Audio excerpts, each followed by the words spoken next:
Assalamu alaikum everybody, dear learners. Hope all you are great, fine and fit. Today I'm here with a new lesson on narration changing.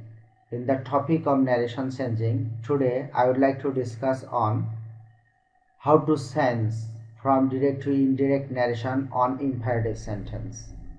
And all you know that narration is a hard topic. Actually, it's not a hard and tough topic. It's very easy and simple.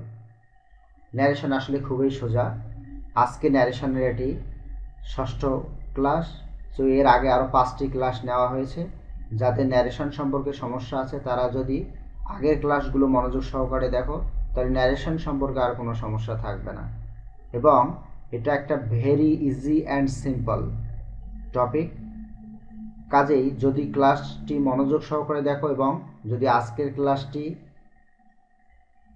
আরও ভালো করে দেখো তাহলে তোমাদের narration সম্পর্কে আর কোনো সমস্যা থাকবে না। আমি আশা করব ক্লাসটি শুরু থেকে শেষ পর্যন্ত মনোযোগ সহকারে দেখবে। And that's it. Now let's have a look. তো আমি ন্যারেশন আলোচনার পূর্বে প্রথমত আলোচনা করব যে ইম্পারেটিভ সেন্টেন্সটি কী। যেহেতু আমরা আজকে ইম্পারেটিভ সেন্টেন্সের আলোচনা করতেছি, তাহলে যে সেন্টেন্স দ্বারা কোনো আদেশ, উপদেশ, নিষেধ, অনুরোধ, অনুমতি ইত্যাদি বোঝায় তাকে ইম্পারেটিভ সেন্টেন্স বলে। এই ধরনের বাক্যে সাবজেক্ট যদি সেকেন্ড পারসন ইউ হয় তাহলে সেটি সাইলেন্ট থাকবে। ইম্পারেটিভ সেন্টেন্স সাধারণত মেইন ভার্ব অর্থাৎ বেস ফর্ম অফ ভার্ব অথবা লেট দ্বারা শুরু হবে। As for example, do it again, that means you do it again. যেহেতু এখানে সাবজেক্ট সেকেন্ড পারসন ইউ সেহেতু এটি সাইলেন্ট হিসেবে রয়েছে। Obey your parents, that means you obey your parents, তাহলে এখানেও সাবজেক্ট ইউ রয়েছে, এই জন্য এটি ভার্ব দ্বারা শুরু হয়েছে। নেভার টেল আ লাই, এখানেও same case. Help me please, দয়া করে আমাকে সাহায্য করুন, that means you help me please. যেহেতু সেকেন্ড পারসন এখানে সাবজেক্ট ইউ সেহেতু এটি সাইলেন্ট আকারে রয়েছে। লেট দেম কাম ইন, যদি সাবজেক্টটি ফার্স্ট পারসন এবং থার্ড পারসন হয় তাহলে সেই বাক্যটি লেট দ্বারা শুরু করতে হয় ইম্পারেটিভ সেন্টেন্সের বেলায়। যেমন লেট দেম কাম ইন, তাহলে এখানে দেম শব্দটি দে থেকে এসেছে যেটি থার্ড পারসন, এই জন্য এটা এখানে লেট ব্যবহার করা হয়েছে এবং সাবজেক্টের অবজেক্ট দে থেকে দেম বসেছে। ইম্পারেটিভ সেন্টেন্সের ক্ষেত্রে সাধারণত আদেশ বোঝালে অর্ডার বা কমান্ড, উপদেশ বোঝালে অ্যাডভাইস, অনুরোধ বোঝালে রিকোয়েস্ট, প্রস্তাব বোঝালে প্রপোজ, নিষেধ বোঝালে ফরবিড ইত্যাদি ব্যবহার করতে হয়। তবে সর্বক্ষেত্রে টেল ব্যবহার করা যায়, অর্থাৎ যে টেন্স অনুযায়ী যদি সে থাকে তাহলে টেল, সেই থাকলে টোল্ড বসবে। এটা বলার কারণটা হচ্ছে অনেক সময় দেখা যায় যে আমাকে আদেশ করলো না উপদেশ দিল না রিকোয়েস্ট করলো, যদি বুঝতে না পারি সেক্ষেত্রে আমরা টেল বা টোল্ড বসাতে পারি। এখানে রিপোর্টিং ভার্বটি পরে টু বসে, অর্থাৎ ইনভার্টেড কমা উঠে গিয়ে টু বসাতে হবে। অ্যাফার্মেটিভ সেন্টেন্সের ক্ষেত্রে ইম্পারেটিভ সেন্টেন্সের ভার্বের পূর্বে টু এবং নেগেটিভের ক্ষেত্রে ইম্পারেটিভ সেন্টেন্সের ভার্বের পূর্বে নট টু বসে। অ্যাজ ফর এক্সাম্পল, ডিরেক্ট ন্যারেশনে Rahim said to his servant, do as I tell you, তাহলে এখানে রিপোর্টিং যে ভার্ব আছে সেইড, তাহলে এটার পরিবর্তে কী হবে, যেহেতু সার্ভেন্টকে বলেছে দ্যাট মিন্স এখানে অর্ডার করেছে, তাহলে এটি হতে পারে রহিম অর্ডার্ড হিজ সার্ভেন্ট। এবার ইনভার্টেড কমা উঠে গিয়ে টু বসবে এবং এরপর মূল ভার্ব, অর্থাৎ Rahim ordered his servant to do as I, I এখানে ফার্স্ট পারসন, তাহলে ফার্স্ট পারসন যদি হয় সেটা অবশ্যই সাবজেক্টকে ফলো করবে অর্থাৎ রহিমকে ফলো করবে, এই জন্য এটা কী হলো, রহিমের পরিবর্তে আসবে হি, তাহলে এখানে এই জন্য হি বসেছে। আর এটি প্রেজেন্ট টেন্সে আছে আর রিপোর্টিং ভার্বটি আছে পাস্ট ইনডেফিনিটে, তাহলে পরেরটি হবে পাস্ট ইনডেফিনিট, এই জন্য এখানে হলো টোল্ড। আর ইউটা কি সেকেন্ড পারসন, এটা অবজেক্টকে ফলো করবে, তাহলে অবজেক্ট হচ্ছে সার্ভেন্ট, সার্ভেন্টের পরিবর্তে হি, হি এর অবজেক্ট হচ্ছে হিম। দ্যাট মিন্স এর উত্তরটি হচ্ছে Rahim ordered his servant to do as he told him. আরেকটি এক্সাম্পল দেখি, Rimu said to Rida, send the mail now, that means Rimu রিদাকে বলল যে এখনই মেইলটি পাঠাও।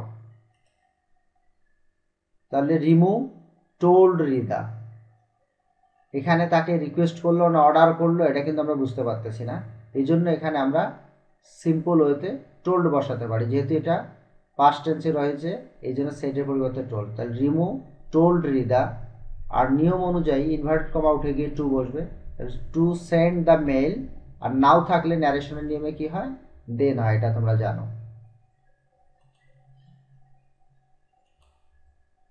আর একটা এক্সাম্পল দেখো, the doctor said to the patient, doctor রুগীকে বলল ডন্ট স্মোক, অর্থাৎ ডাক্তার রুগীকে স্মোক করতে নিষেধ করলো। অথবা আমরা এটা বলতে পারি যে ডাক্তার রুগীকে উপদেশ দিল ধূমপান না করতে। তাহলে আমরা এটা লিখতে পারি the doctor advised the patient, তাহলে যেহেতু না করেছে এই জন্য হলো নট টু স্মোক। আরো একটি এক্সাম্পল দেখো, he shed to his friend please open the window, তাহলে যেহেতু এখানে প্লিজ শব্দটি এসেছে এই জন্য আমরা এখানে রিকোয়েস্টেড বসাতে পারি। তাহলে ডিরেক্ট থেকে ইন্টারেক্ট করার সময় he requested his friend politely, অর্থাৎ ভদ্রভাবে তার বন্ধুকে রিকোয়েস্ট করলো to open the window. He said to the soldiers March forward, that means তিনি সৈন্যদের বললেন এগিয়ে যাও, তার অর্থ হলো এখানে অর্ডার করেছে বা কমান্ড করেছে, এই জন্য এখানে আমরা লিখলাম হি অর্ডার্ড অর কমান্ডেড, যে কোনো একটি লেখা যাবে, the soldiers to march forward. She said to me please give me your pen, তাহলে এটি হবে she requested me to give her my pen, your pen, your এটা সেকেন্ড পারসন এই জন্য এটা অবজেক্টকে ফলো করবে, তাহলে অবজেক্ট হচ্ছে এখানে মি, তার পজিটিভ যেহেতু ইউর পজিটিভ তাহলে মি থেকে পজিটিভ হচ্ছে মাই, এই জন্য এখানে মাই পেন হয়েছে। এখন আমরা দেখব যে লেট দ্বারা যদি ইম্পারেটিভ সেন্টেন্স শুরু হয় সেটা আমরা কিভাবে উত্তর করতে পারি। এর আগে আমরা শিখলাম শুধুমাত্র ভার্ব দ্বারা, অর্থাৎ আগের যে বাক্যগুলি ছিল প্রতিটির ক্ষেত্রে এখানে ভার্ব দ্বারা বাক্যগুলো শুরু হয়েছিল। এখন আমরা দেখব যে লেট দ্বারা শুরু হলে কিভাবে ডিরেক্ট থেকে ইনডিরেক্ট করতে হয়। লেট দিয়ে সূচিত ইম্পারেটিভ সেন্টেন্সের ডিরেক্ট স্পিচ দ্বারা যদি কোনো প্রপোজাল বা সাজেশন ব্যক্ত করা হয় তাহলে রিপোর্টিং ভার্বটি প্রপোজ বা সাজেস্ট এ পরিবর্তিত হবে। রিপোর্টেড স্পিচের পূর্বে কনজাংশন হিসেবে দ্যাট এবং লেটের স্থলে শুড বসে। উদাহরণ দেখলে আমাদের আরো ক্লিয়ার হয়ে যাবে। My mother said to me, আমার মা আমাকে বলল লেট আস গো হোম, চলো বাড়ি যাই। তার মানে আমার মা আমাকে প্রস্তাব দিল যে my mother propose to me that, এখানে লেটের পর আছে আস, তাহলে আসের সাবজেক্ট ফর্ম হচ্ছে উই, তাহলে দ্যাট উই, এরপর কি বসবে নিয়ম অনুযায়ী শুড, এবং শুটের পর ভার্বের বেস ফর্ম বসবে, তাহলে বেস ফর্ম হচ্ছে গো, তারপর হচ্ছে হোম। তাহলে উত্তরটি হচ্ছে my mother propose to me that we should go home.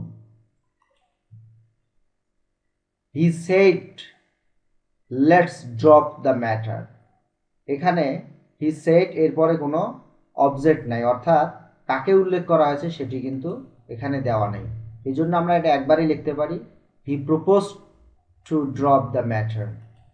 অথবা এইভাবেও করা যায় হি প্রপোজড দ্যাট আগের নিয়মে that they should drop the matter. আর একটা এক্সাম্পল দেখো, he said let's give a party, চলো একটা পার্টি দেই, তাহলে হবে he propose to give a party. অথবা এভাবে বলা যায় he propose that they should give a party. Let দিয়ে যদি প্রপোজাল বা সাজেশন অর্থাৎ প্রস্তাব বা অনুমতি না বোঝায়,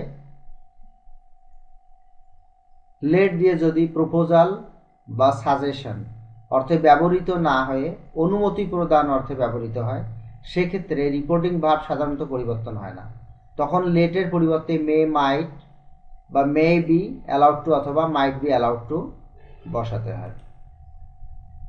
উদাহরণস্বরূপ দেখো, যেমন let him, let me, let them ইত্যাদির ক্ষেত্রে tell, wish, beg, request, command, order, entreat, might be allowed to ইত্যাদি বসে এবং দ্যাট বসে। এক্সাম্পল দেখলে আরও তোমাদের এটি ক্লিয়ার হয়ে যাবে। He said let him do the work, that means সে বললো যে তাকে কাজটি করতে দাও, তাহলে এখানে অনুমতি বোঝাচ্ছে। তাহলে he said that he might do the work.